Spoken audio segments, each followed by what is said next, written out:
SBIയുടെ share, S ബിയുടെ ഫ്യൂച്ചേഴ്സാണ്, ഫ്യൂച്ചേഴ്സോ ഓപ്ഷൻസോ ആണ്. വീട്ടിൽ നിന്ന് ഇറങ്ങിയപ്പോൾ എൻ്റെ വീട്ടിൽ നിന്ന് കോളേജ് ഒരു 15 മിനിറ്റ് ദൂരമേ ഉള്ളൂ ബൈക്കിൽ വരാൻ. അപ്പോൾ ഞാൻ രാവിലെ മാർക്കറ്റൊക്കെ നോക്കിയിരുന്ന് ട്രെയിൻ അവിടെ എക്സിക്യൂട്ട് ഇട്ടിട്ട് ഞാൻ വണ്ടിയിൽ കോളേജിൽ വന്ന് വണ്ടി വെച്ചിട്ട് വണ്ടി എന്ന് പറയും 1,12,000 ലോസ്, 18 ലോസ്. അപ്പോൾ ഞാനത് പേടിച്ച് എക്സിറ്റ് ചെയ്തു. നമ്മുടെ അത് ദിവസം പോയി എൻ്റെ കൈ ഇതെപ്പോഴാണ് ഞാൻ അതായത് വലിയ പ്രോഫിറ്റ് നല്ല, ഞാൻ മാർക്കറ്റിനെ പറ്റി എല്ലാം പഠിച്ചു, ഞാൻ നല്ല രീതിയിൽ പൊയ്ക്കൊണ്ടിരിക്കുകയാണ്. ഓക്കെ കൂൾ, നല്ല രീതിയിൽ പൊയ്ക്കൊണ്ടിരിക്കുന്ന സമയത്താണ് ഈ ലോസ് ഞാൻ കാണുന്നത്. അപ്പോൾ നമുക്ക് മൈൻഡ് സെറ്റ് അറിയാം, സൈക്കോളജി എല്ലാം അറിയാം. എന്നിട്ട് പോലും ഈ ലോസ് വന്നപ്പം ഞാൻ അവിടെ വെച്ച് മതിയാക്കി കട്ട് ചെയ്തു. പിന്നെ ഈ ക്ലാസ്സിൽ പോയിരുന്നപ്പോൾ ഇത് തിരിച്ചു പിടിക്കണം എന്നുള്ളതാണ്. അന്ന് വൈകിട്ട് ഭയങ്കര ബുദ്ധിമുട്ടാണ്. അപ്പോൾ നമ്മുടെ മനസ്സിങ്ങനെ പറഞ്ഞുകൊണ്ടിരിക്കും പിറ്റേന്ന് മുതൽ തിരിച്ചു പിടിക്കാനുള്ള ആറ്റിറ്റ്യൂഡാണ്. അങ്ങനെ ഞാൻ ഒരു 18 ദിവസം, ഒരു മാസം കൊണ്ട് മൊത്തം തീർത്ത് വെച്ചാൽ 10-40 ലക്ഷത്തോളം ലോസ് വന്നു. അതിൽ 20 ലക്ഷം രൂപ അതായത് ഉണ്ടാക്കിയതും പോയി ബാക്കിയുള്ളവർ കൊടുക്കാനുള്ളത് കംപ്ലീറ്റ്ലി 20 ലക്ഷം രൂപ ബാധ്യതയായി. പെട്ട് ആ ഒരു സിറ്റുവേഷൻ അതെങ്ങനെയാണ്? ഞാൻ ആരടുത്തും പറഞ്ഞില്ല.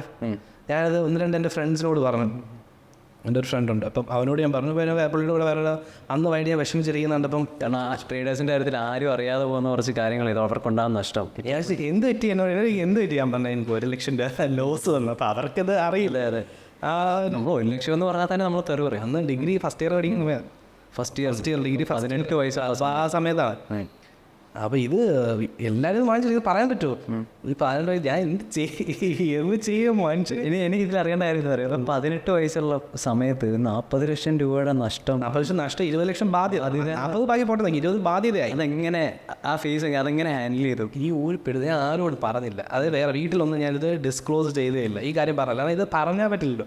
ഞാൻ ഇത് എനിക്ക് മാസം റിട്ടേൺ തരാമെന്നുള്ള ഏറ്റിട്ടുണ്ട്. ഇപ്പോൾ ഇവരുടെ നമ്മൾ ഒരു കളർ പറയുന്നത് അടുത്ത മാസം തരാം, നമ്മുടെ ഇമേജും പോകുമല്ലോ. അതുകൊണ്ട് നമുക്ക് പറഞ്ഞു ഒരിക്കലും പറയാൻ പറ്റും നമ്മുടെ ഇമേജ് പോകുന്നുള്ള ഇത് നമ്മൾ അക്സെപ്റ്റ് ചെയ്യില്ല. അപ്പോൾ ഇതിൻ്റെ പ്രശ്നം എന്താ, നമ്മൾ ഈ പറയുന്ന റിട്ടേൺ കോമ്പൗണ്ട് ആവും.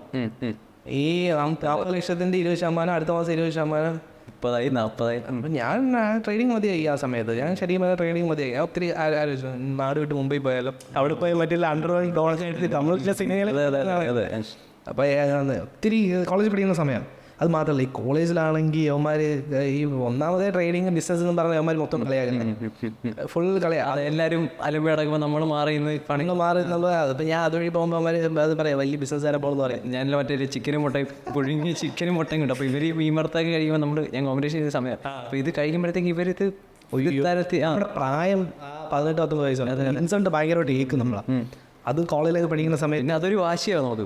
എന്തായാലും എന്നാ പ്രൈസ് എനിക്ക് പിന്നെ കേരള യൂണിവേഴ്സിറ്റി എനിക്ക് മെഡൽ അടിച്ചിട്ടാണ് കലാക്കിൽ നിന്നത്. അത് അല്ല നന്നായി കഴിയുമ്പോൾ ഇതെല്ലാം തിരികെ. ഞാൻ കോളേജിൽ രണ്ടാമത്തെ നിലയിൽ ഗ്രൗണ്ട് 2ാമത്തെ നിലയുണ്ട്, ഫസ്റ്റ് നിലയുണ്ട്. ഞാൻ മുകളിൽ പിന്നെ കരട്ടുണ്ട്. എനിക്ക് അമ്മാതിരി കളിയാക്കലാണ്, ശരിക്കും പറ്റില്ല.